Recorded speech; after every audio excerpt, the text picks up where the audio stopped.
The Open Championship is always a special sporting event, and this year the 144th edition will take place over the Old Course at St Andrews in Scotland, the spiritual home of golf.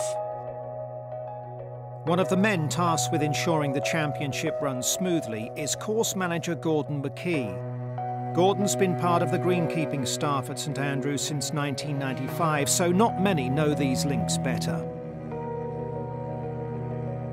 Gordon, thank you so much for joining us. What a year this is for St Andrews. The Open Championship is back.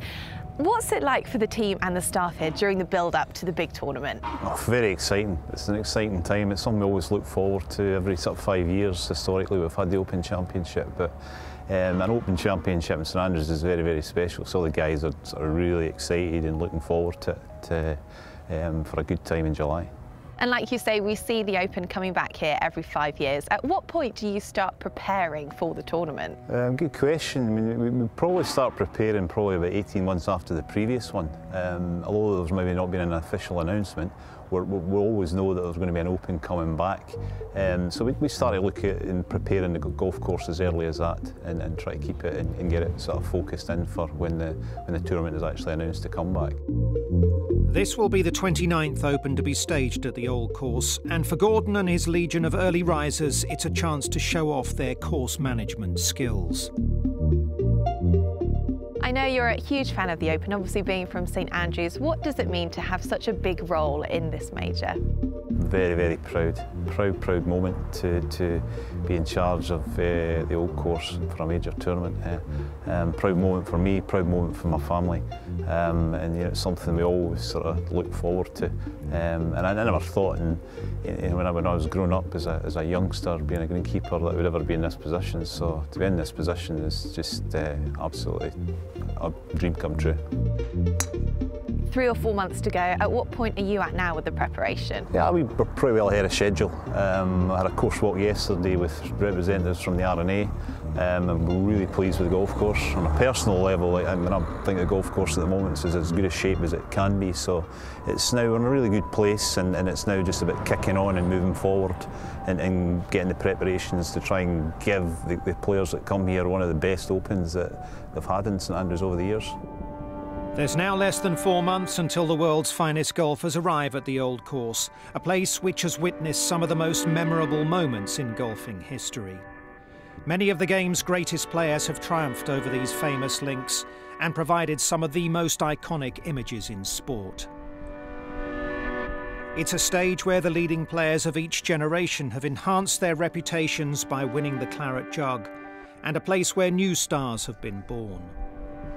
But the Old Course is also where legends of the game have chosen to bow out of the Open Championship, generating an almost spiritual experience. Talking of the town, what's it like being in St Andrews during the tournament week? I mean, it's great, and as I said, I probably don't see much of the town that particular week, too busy down here on the links, but the town comes to life. I mean, it's a busy place at any time of the year, but in an open year and an open week, it really becomes electrifying.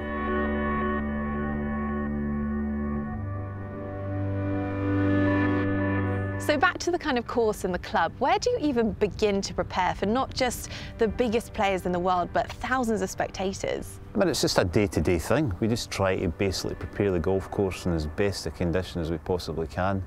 I mean, 365 days a year. And the philosophy that we have here, that we'll present the Old Course in the same condition every day as if it was an Open Championship, because the people that come and play the golf course, that's what they're expecting to see.